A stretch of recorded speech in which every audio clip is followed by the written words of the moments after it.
Salut à tous, c'est Stéphane pour Play Arts. Et aujourd'hui, je suis avec Lord Esperanza. Salut Lord. Salut, comment tu vas? Bien et toi mon gars? Ouais, je suis content parce qu'il y a deux arrivants du 9-3 et nés dans le 9-3 qui se retrouvent aujourd'hui. Donc ça me fait super plaisir. On est connectés par le département. Exactement. Et peut-être par d'autres choses, on ne sait pas, on va le découvrir. Donc dans cet épisode de Play Art, on va demander à Lord Esperanza de piocher dans ce magnifique chapeau quelques punchlines qu'on a sélectionnées avec attention. Magnifique. Et du coup, on va avoir une petite discussion là-dessus. Merci. Conscience altérée par l'alter ego pendant que mon cœur se rétablira. Demain dès l'aube, je t'oublierai comme a su le faire Victor Hugo. Conscience altérée par l'alter ego pendant que mon cœur se rétablira. Demain dès l'aube, je t'oublierai comme a su le faire Victor Hugo. Je me demande pourquoi t'en pleures. C'est beau. Donc drapeau noir. Ouais, premier morceau un peu important dans ma jeune aventure musicale parce que c'est mon premier single d'or. C'est la première fois que j'ai un morceau qui résonne autant et puis il a été fait de manière très spontanée et donc j'ai été un peu surpris par sa résonance.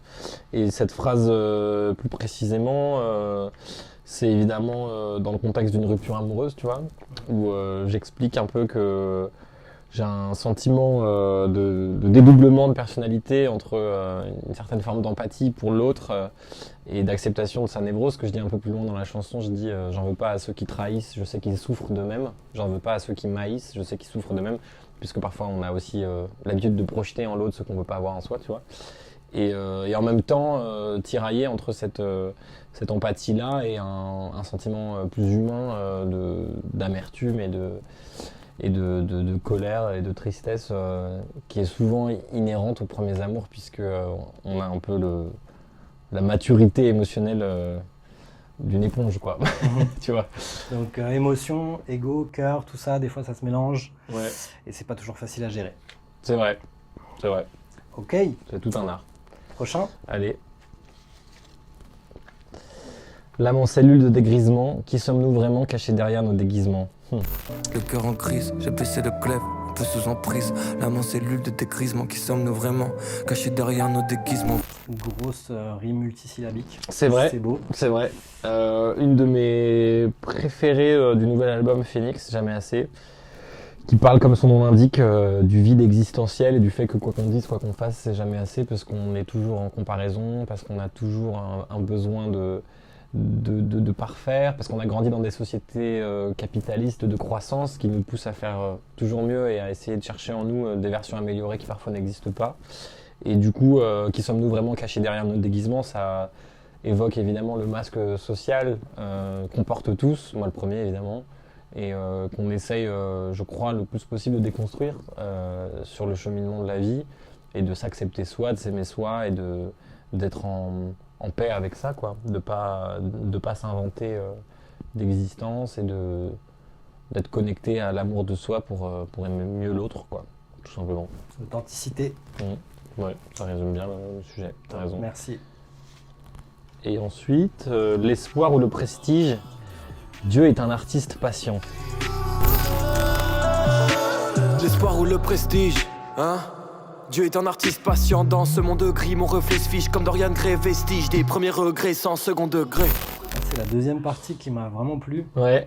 Est-ce que tu penses que Dieu, c'est, comme on dit, le créateur? Est-ce que peut-être ce serait un artiste qui s'amuse à créer des choses? Putain, elle date cette punchline, c'est un cœur de ouais. cœur dans un cœur vide, c'est On va chercher. un morceau de Polaroid.